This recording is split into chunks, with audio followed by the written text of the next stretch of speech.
Yeah, it is another episode of the Autumn Windbags. RJ Clifford, Juan Soto. Let's have some fun today. A Raiders Broncos preview special, YouTube only, no podcast today. Happy to do it. And whenever we go to Denver, you know that only means one thing: Raider Dave. Raider Dave. Tax question. If I beat a man with a tire iron in the stadium parking lot, is that deductible? I'll have to look into it. It makes a difference. He started it. His wife and small children were wearing Broncos jerseys. In Denver, no less. That's Raider country. It's Raider country, baby. It's Raider country. All right. Raiders, Broncos going down Sunday. We're recording this on a Saturday morning. Both teams started off 3-0. We thought that, both teams started off 3-0. The Broncos 3-0 was a pretty soft 3-0. Arguably the three worst teams in football: Giants, Jaguars, Jets. The Raiders 3-0 were a badass 3-0. Baltimore, Pittsburgh, Miami. Now we're both 3-2. And the big story going into this game is clearly, like, we'll get into the X's and O's and all that stuff, but I feel like the most attention is going to be, how do the Raiders respond after they're already in kind of a slump, right? 2-game losing streak, but completely inept against the Bears offensively. Now John Gruden's gone. Rich Bisaccia's in. Greg Olson's doing the play calls.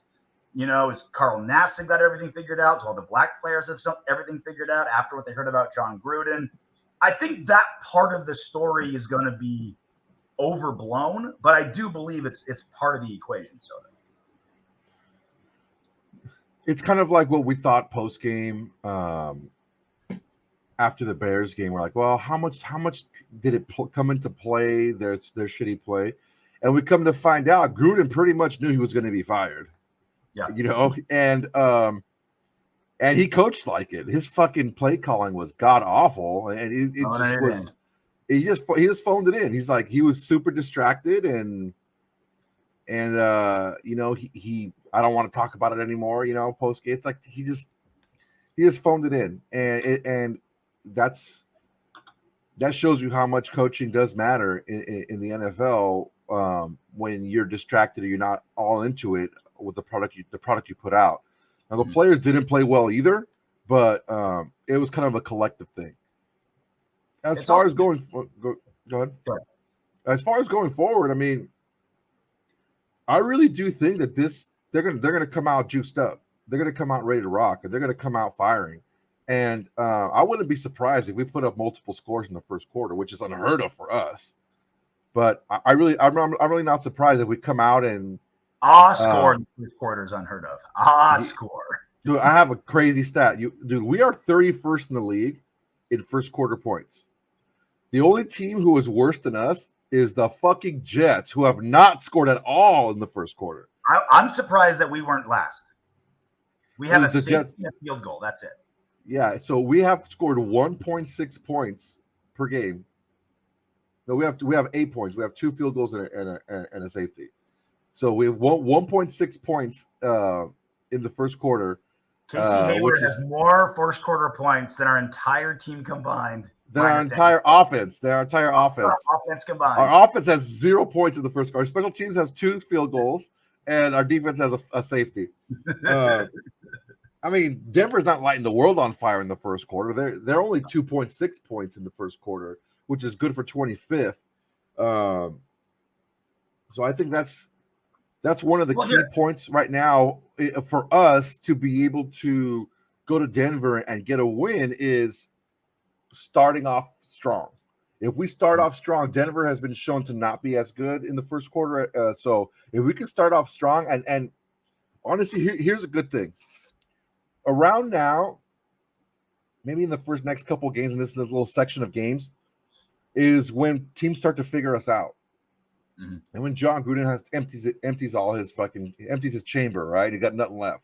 All his trick plays, all his formations, all his setups, all that stuff is pretty much used up. Now we're going to have something new. We're going to have, similar play calls and everything, but different philosophies with Greg Olson. And, I think it's going to be – people like to say a lot of things about, the relationship between the quarterback and the head coach is this and that. It took 3.5 years for them to get gel like this. Well, Olsen and Carr are basically the offensive coordinators. They're going to be doing this together. And I think it's going to be good for our offense because we're not going to be as predictable and as stagnant, I don't think. Well, look, it's when things are going awesome with the team, you don't want to change anything, right? We got the flow, everything's working. Let's not change things. When things are going tough, like it has the last 2 weeks for the Raiders offensively, you want a drastic change. So not that I'm saying the Raiders will be way better off this season with John Gruden getting canned the way that he did, but a big shakeup when things are going poorly can help. Right? It's like when you're at a blackjack table and everything's going crappy, like maybe you do like 2 bets at a time or you change your strategy. Like, right, you just want to change things up a little bit just to get something going. This can be it. I'm not saying that, John Gruden's firing means that like Alex Leatherwood and Brandon Parker start playing like start blocking well instead of blocking Stop each other. holding. But it can be a shakeup that works well. And honestly, it's like, is our coaching staff really that worse off? Like, what would you rather have as your coach? So a brand new, green, new coaches smell of Rich Bisaccia or Vic Fangio? Like, we still have a head coaching edge in this game, even though it's a head coach. It's been a head coach for 4 days, 5 days. You know what I mean? Yeah, I've been in serious advantage shorter than Rich Bisaccia has been a head coach. That's true. It's about the entire staff, and I think Gruden assembled a staff like this for a different reason, but it's still going to help Bisaccia out. So Gruden assembled this staff with an offensive line coach that was a head coach, a defensive line coach that was a head coach, and a defensive coordinator that was a head coach, because he doesn't really bother with that.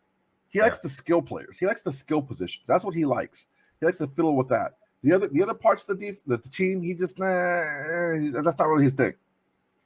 And he didn't really bother with it from what we hear. Well, how does that help Bisaccia out? Well, he has a lot of coaches on his staff that have experience not only in-game decisions, but preparation. He doesn't have to really be that involved, and for a different reason than Gruden was. Gruden wasn't that involved because he didn't want to be. Bisaccia doesn't have to be super involved in those things because he can trust the guys doing their job and knowing what they're doing, because they have that mindset of a leader. They have a leader mindset going into it, so they know what a coach needs and a coach wants out of a specific coach, like a position coach. So then they can do that, and they'll be able to help Bisaccia out. And I think it's going to be something that's going to really help them and hopefully be successful. I really like our coaching staff. I really, really do. Gus Bradley, Greg Olson, Tom Cable. Like I feel like our unit coaches are pretty good. We'll see. And right now they're all coaching for either their job or a better job right now. Like they're all motivated. Like every single, like all the former head coaches on this staff are all coaching to potentially be the head coach next season. And Rich Bisaccia is coaching for the Raiders would have to be like win the division, go deep in the playoffs for Rich Bisaccia to keep the head coaching job. Possible, but it'd have to be something amazing. But all the different crews, all the offense or D line or whoever, like all these coaches have a chance to like really make an impression to be head coach next season. I honestly think the only coach that has a shot at becoming head coach is Gus Bradley. I don't think anyone's given Rod Marinelli or Tom Cable a head coaching job, not even the Raiders. I don't think that's going to happen. I think it's going to be – I honestly think it's just Gus Bradley or none of the three, and we'll get somebody from the outside. Or they get head coaching jobs somewhere else if they have their offense play fantastic, right? Like this is a resume builder for everybody now that they'll kind of have some more autonomy under not having John Gruden as kind of the czar of everything. All right, so the Broncos. A couple things. They have the highest paid secondary in football. They're damn good too. But they're not playing like the highest paid secondary in football. They've been exposed for a lot of big plays, a lot of 30-plus yard passes the last couple games when they were playing, real teams and not playing the New York teams in Jacksonville. What are the Raiders when they're at their best? Bombing big explosive pass plays. So I feel like where they've started to be exposed is where the Raiders flourish.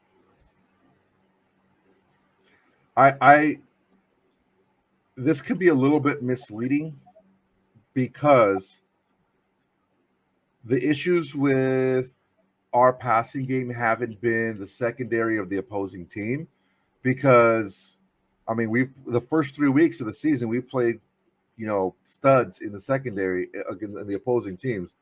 I think it's more so the pressure and the clock being sped up for Carr, and just him running for his life. I think that's more of the issue than anything. So it's more of our offensive line, which kind of leads into your next point about Denver. Well, yeah. See, so something's got to give, because the Broncos get the least amount of pressure rush in the NFL when they're not blitzing. And who's one of the best quarterbacks in the world in football against the blitz? Derek Carr. Like, even the biggest Derek Carr critics can admit, all right, he's fucking smart pre-snap. And he can see a blitz, he can read a defense, and make them pay accordingly. And no one has blitzed more the last 3 weeks than the Broncos.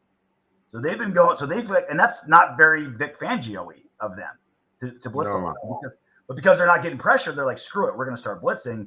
That's the best thing that can happen. So it's going to come down to, can this terrible four-man pass rush of the Broncos, is it less terrible than the terrible pass protection of this offensive line?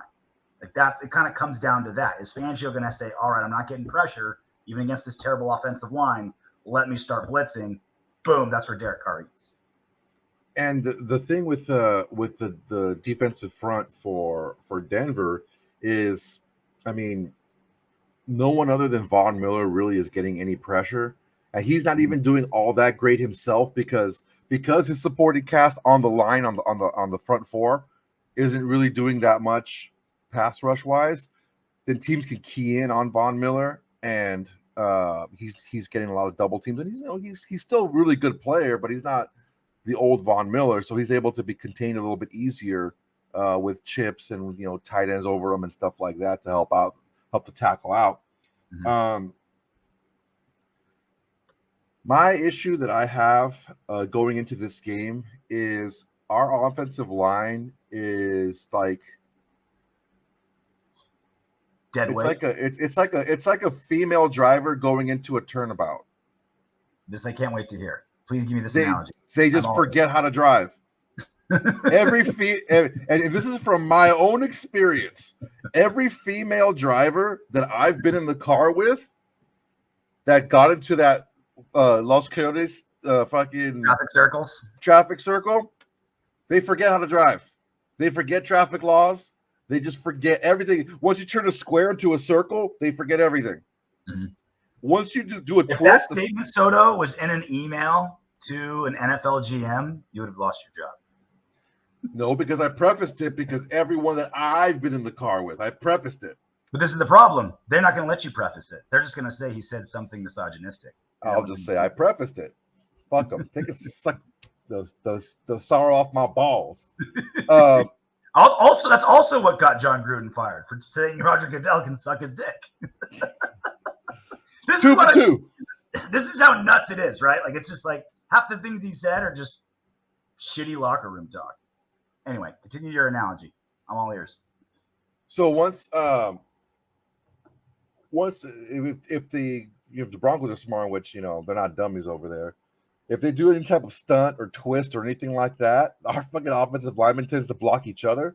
Yeah. And fucking the looper, whoever does it, if it's an end tackle or a tackle end, whoever that goes around last, they end up going in nice and free. So there's things they can do to get pressure without blitzing, but those stunts. Hopefully, I just can't understand, as good as a coach as Tom Cable is, how poorly we can play on such just basic technique, basic fundamentals in the offensive line. Yeah. It's just, I don't know, man. It's pretty, when you watch the tape back on some of these plays, like I sent you a clip where Alex Leatherwood and Andre James on a running play like blocked each other. Leatherwood ran the wrong way. He blocked the wrong way. Then he turned around and Andre James whiffed on his block. And James and Leatherwood were facing each other. And they like for a split second, they had their hands on each other like, whoa, okay, teammates. That's pretty fucking bad, man. That's pretty fucking bad. And I didn't even send you any clips about what I'm talking about on the twists. So, okay. Is it possible for an offensive lineman to get a holding call against his teammate? I don't think so, but I'll tell you this. Because if it is, we'll get that. Leatherwood will probably like hold Brandon Parker at some point this season. He'll get a holding penalty. So there's a TE or an ET, all right? That's the twist or the stunt. The first letter is either the tackle or the end, and that's the person who dives, and then the other person loops around him. So, for example, if you're playing tackle and you have the end on you, the end dives down towards the guard, and then the tackle is going to loop around and try to catch you kind of in the sauce, right? Yeah. So the end's job is to kind of go to shoot in between the tackle and the guard, kind of get that gap, to kind of have both of them get the attention. So once the tackle loops around, hopefully the defensive tackle loops around, the offensive tackle will be so engaged with the end that he won't notice the defensive tackle looping around, and he'll get in free. Mm-hmm. We've done that a lot ourselves, usually the other way around, where Max Crosby will loop on the inside and beat the guard. But and it also depends on how good the defensive end is at holding the tackles. That's where you can get defensive holding on the lineman, is when they dive inside and then they grab the tackle so he can't move out and block that stunt. Mm-hmm. This is done so poorly. We blocked this so poorly. This just shows how lost Alex Leatherwood is in pass coverage. When he was at tackle, he just didn't even look at that defensive tackle looping around. He didn't even look at that guy. He was so just focused on what he was doing. He didn't keep his eyes up. And Brandon Parker didn't do much better last week either. He actually got a hand on the guy, but the guy still beat him. So that's like basic offensive line 101. You see that every team runs this stunt. It's a really easy stunt. It's a really quick stunt. A lot of times we hear defensive linemen saying that we just kind of do it on our own sometimes, because we can kind of feel a guy cheating and we just do a quick stunt on our own. It's not even called in the play because it's just so commonplace. So it's something that we don't do very well at all, blocking. And given the talent that they have on the defensive line, I think that's something that, and they're all veterans too. So given that, it's something that they can do easily and quickly without blitzing to really beat our offensive line if we haven't kind of cleaned that up. I think it all comes down to how much do the refs want to call holding? Because our boys are going to hold no matter what. It's just how holding happy the refs are. I mean, that's like such a drastic X factor in this game. So the Broncos offense kind of sort of finding its groove, sort of, but they're getting buoyed by a couple things. They're 8 of 9 on fourth down, which I don't know if that's sustainable. I mean, that's great. Like, that's awesome for them. I don't know if they can keep that up. So they're kind of buoyed by that, and a pretty decent turnover ratio. They're +2, which is in the top 10, +2 turnover ratio. So they're not like, which is kind of opposite of the Raiders. Like, the Raiders are all steak, no sizzle, right? They're just like, we're just getting yards. We're getting big plays. We're throwing the ball well. We're not doing the little things well. We're doing the big things well. Broncos are kind of opposite. They're doing kind of the supplemental things well, but the core of their offense is still nothing special. So if we just keep the game simple, play Gus Bradley defense, right? Rush your 4, get decent pressure, keep the quarterback in the pocket, don't let Bridgewater run around all over us, and then keep the pass plays in front of us. They'll be able to nickel and dime the Raiders decently, because even bad offenses can nickel and dime the Raiders defense because it's designed that way. It's designed to just beat huge plays. It's designed to beat the Chiefs and the Bills of the world. Like, just don't beat us deep. Don't crush us with 40-yarders. keep everything in front of you.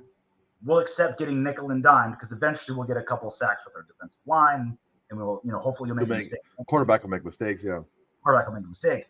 Bridgewater isn't a giant mistake maker. He's pretty good with the ball. Mm-hmm. So the Broncos will be able to nickel and dime us for a while. This is exactly the type of game where hopefully our defense could take a little bit of a risk here and there, right? Let's throw in a stunt and get a sack and kill a drive. Let's have a corner break on a route instead of just like making sure everything's way in front of him.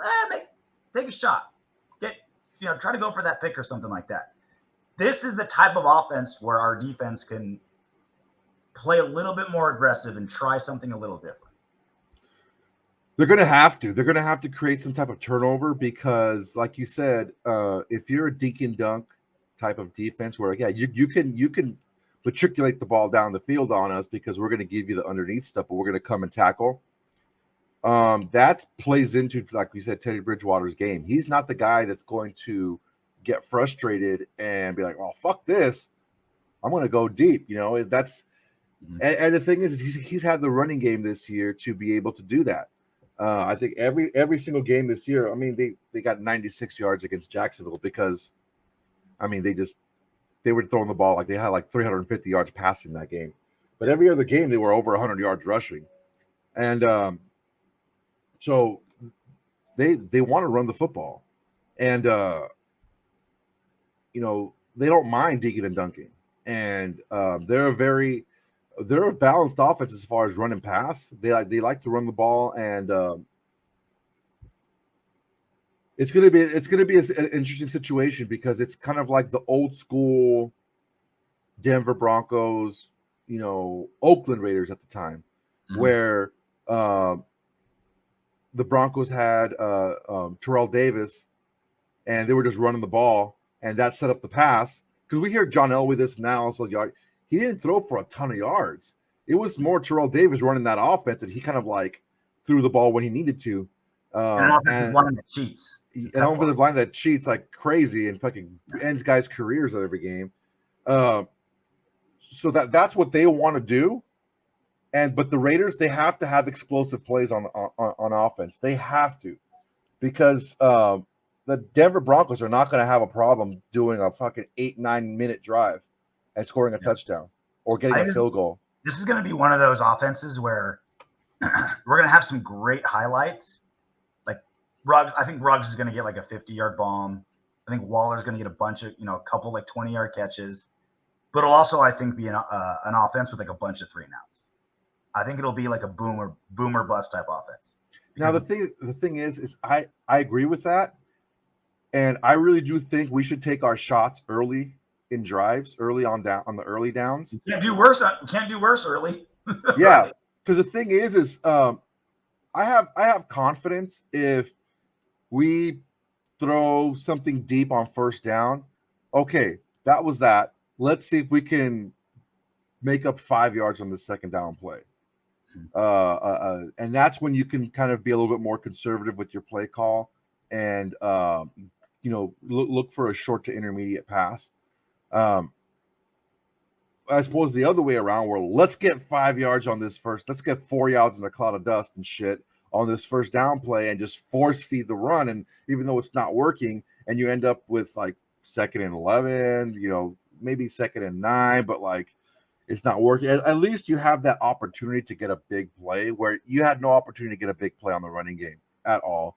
So yeah, I hear what you're saying, man. I don't disagree with it either. I think that we're going to have a boomer bust, but we have that steady defense that's going to be able to make the opposing offenses take their time scoring. We don't have like a fucking Chiefs defense. I heard something funny yesterday. The Chiefs defense makes other teams' offense looks like the Chiefs offense. That's how bad the Chiefs defense is. So we don't have that. We're going to make you work for it. You may get it, but you're going to work hard for it. So I can see that helping us out if we do have some 3-and-outs. But for right now, we got to switch something up, man. And we got to switch it up offensively. I think against the Bears, Derek Carr was a little too home run happy. And this is crazy for me to say, but he was a little too. I think he was trying to make He it was pushing the ball too much. He can literally do no right by you, Soto. Hang on a second. Pushing the ball is one thing. Throwing the ball when it's not there, that's something else. And looking for something that's not there is something else. And I think he was really trying to make it a Carr versus Mac type of thing. So that I think that if we get a more consistent message from Carr and Olsen together, I think that the last few weeks of John Gruden's tenure, our offense looked a lot different than the first 3 weeks, and it was working the first 3 weeks. I just think that maybe it went away from what he wanted to do, and his ego came into play, and he's like, "Well, I want this team to play this specific way, as opposed to I want this team to win, regardless of how we play." And like you said before, he wants to coach for the team he wants as opposed to the team he has, and that's what we looked like the last 2 weeks. I don't see Olsen and Carr making that mistake of trying to push something that's not going to work or that hasn't been working. I got one more thing on the X's and O's, and then one more thing on the stakes of this game. Red zone, specifically when our opponents are in our red zone. The Broncos' conversion rate in goal-to-goal situations is 45%, second worst in the league, behind only the Pats. Denver has also even failed to score any points at all 3 times in those situations. On the flip side, the Raiders' opponents score 90% of their red zone trips. That's second worst in the league. Thanks, Bears. Yeah, thanks. It was all due to penalties too. We didn't do anything. Those are penalties. Yep. Something's got to give, right? Either they're going to flounder in the red zone, or they're going to figure it out, or the Raiders aren't. Like, it's the worst red zone defense versus the worst red zone offense. The Raiders, because that's the problem with the Gus Bradley defense, is because it's keep everything in front of you, keep away the big plays. When you're in the red zone, the play can't be that big, right? The biggest play can be is a 20 yards. It's a red zone play. So that you have to be more aggressive in the red zone. You have to change up your philosophy when you're in the red zone, because keeping everything in front of you and letting them get 5 yards at a time doesn't work in the red zone. So hopefully this Broncos offense can be the catalyst for the Raiders to say, you know what? I love this new style of defense. We actually have a decent defense for the first time in a decade, maybe longer, right? Keep doing what we're doing. But here are the very specific times when maybe you jump her out. Maybe you blitz a little bit. Maybe you flip your hips a little early and go balls out. There's very specific instances where it's time to do that. And hopefully with the Broncos offense in this situation, it could be the time for our players to find those specific moments. Yeah, it's going to be a big time. It's going to be a big stretch of games for both the offense and the defense. Mm-hmm. We said it before. If we can give our offense a decent, halfway decent, middle of the road defense, then we should be playoff bound, no problem. Well, we have that, and the results have been mixed. But the thing that we didn't figure into the plans was we're not going to be able to keep everything the same offensively if we're going to bolster our defense. Yeah. Something had to give, and that give was our offensive line. So now we have to coach to our deficiencies and try to kind of hide that deficiency somehow, whether it be quicker routes or jumbo packages and stuff like that, and to help out the different mix of people. We talked about a couple of players that are out there still that can help our team. And right now, it's just no time for ego. It's no time for, the players that we have for this team that can fix our problems are already on the roster. Well, maybe not. So we gotta do a better job of having more perspective and keeping that perspective in mind moving forward. I think that's one thing that Gruden did lack was perspective, and I think that's evident by his emails and also by the way he coaches. He's very stubborn, and he didn't want to change his philosophies at all. Even though things weren't working, he was going to do the same thing over and over and over again. That's what made it predictable.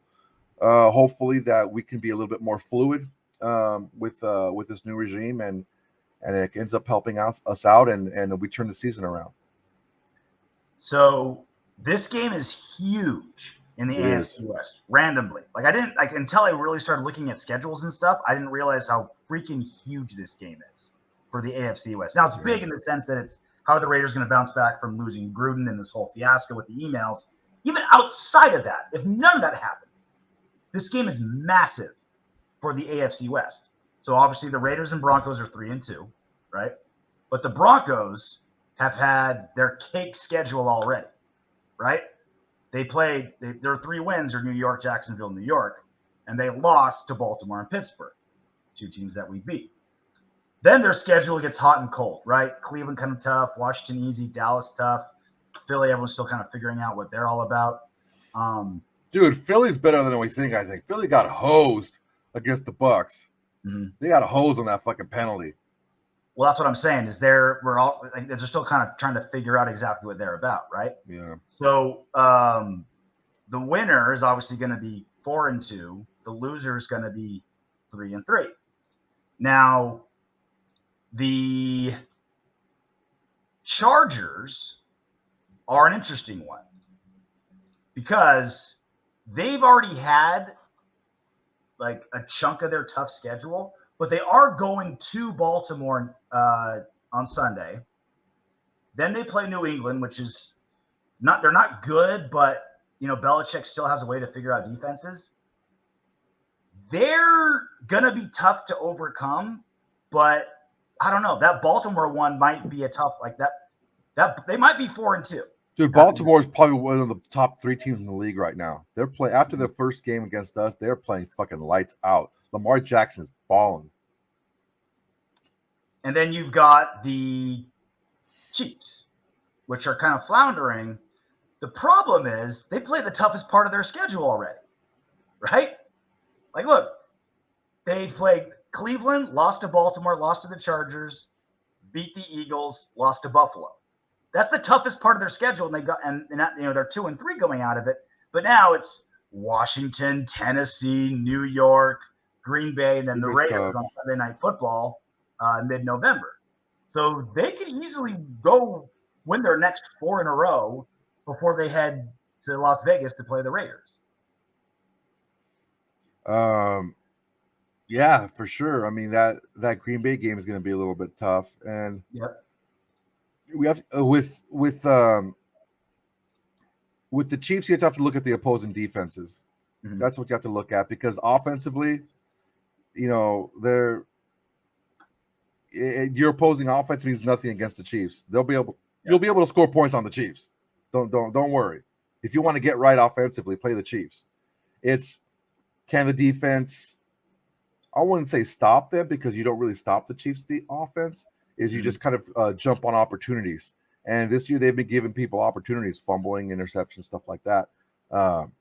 So that's what you have to look at against the team. If they play a good solid deep. So I wouldn't think that Washington game would be that easy, because they have a pretty stout defense, and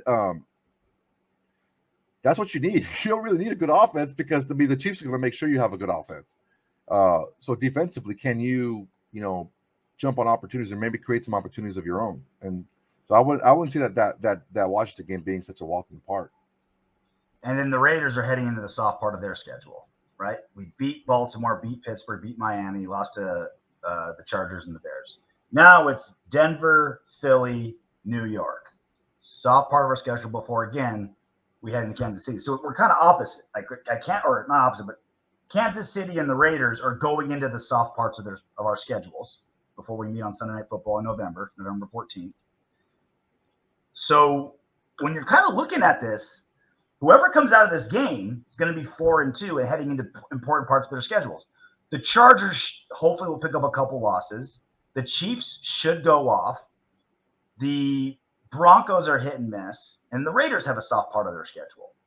So whoever comes out of this 4-2 is in a great situation to make a move in the AFC West. Whoever comes out of this game has a really good chance to be striking right at the top of the AFC West going into that November 14th Sunday night game against the Chiefs.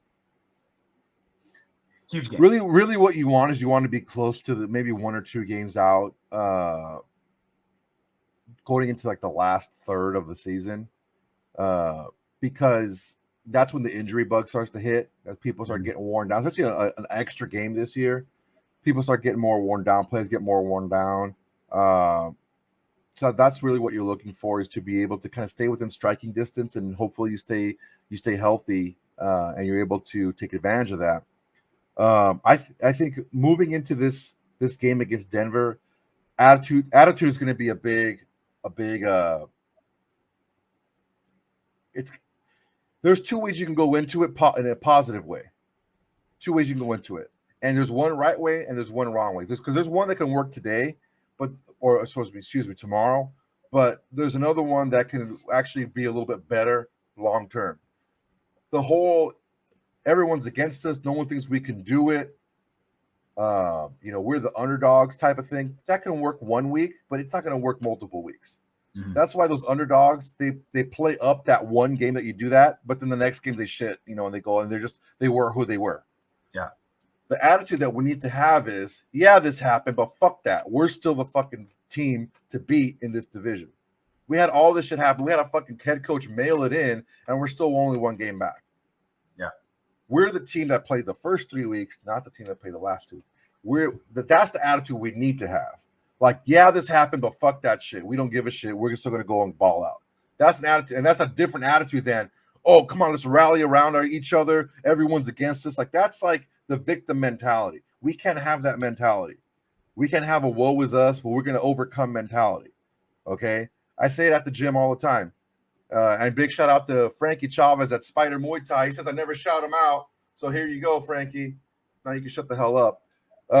It's your one shout out for the year. Yeah, right. I say, look, man, 99 times out of 100, Apollo Creed beats Rocky.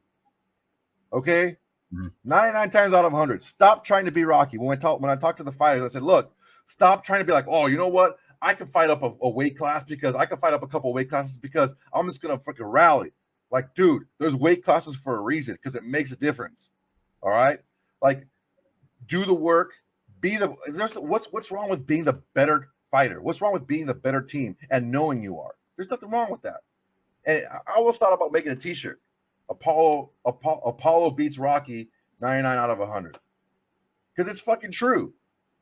They, when they fought that third time in that in the gym by themselves, freaking Rocky even told his son, like, dude, yeah, fucking your dad beat the shit out of me. He was the better fighter. It is what it is, and that's the mentality we have to have.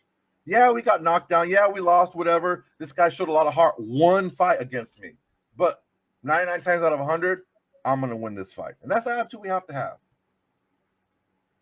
100 times out of 100, Adrian was super annoying in every fight. God, I wanted to slap the shit out of her. That's a stat for it. All right, Raiders versus Broncos heading to Denver tomorrow. Afternoon game, afternoon window, CBS game. We'll do a post-game show immediately after, like always, right here on YouTube, and also be on the podcast as well. Subscribe. Comment. We'll do a What Up Windbags as well. All the good stuff. All the good stuff. How are we getting out of shows now that we're not doing a knock on wood if you're with me? We got to figure this out. You know what, guys? Leave some comments. Leave some suggestions. What do you think? How do you think we should end the show? We're not going to knock on wood anymore. So let us know. It's like we're knocking on the coffin of John Gruden, which is one. Oh, shit. That's kind of cool. But it would be smart for us to kind of separate ourselves from John Gruden. They're not going to cancel us because we're doing a knock on wood. It's just kind of I guess we have a full off season after this year to think of something new. Whatever. I don't give a fuck. We still have like 20 shows to do. We can knock on wood now. I don't give a shit. All right. Knock on wood if you're with me. Yeah. Hey, Windbags, if you want Darren Waller to catch 20 touchdown passes this season, don't be afraid to click those subscribe, like, share, and comment buttons. Plus, your comment could be featured in the next What Up Windbags.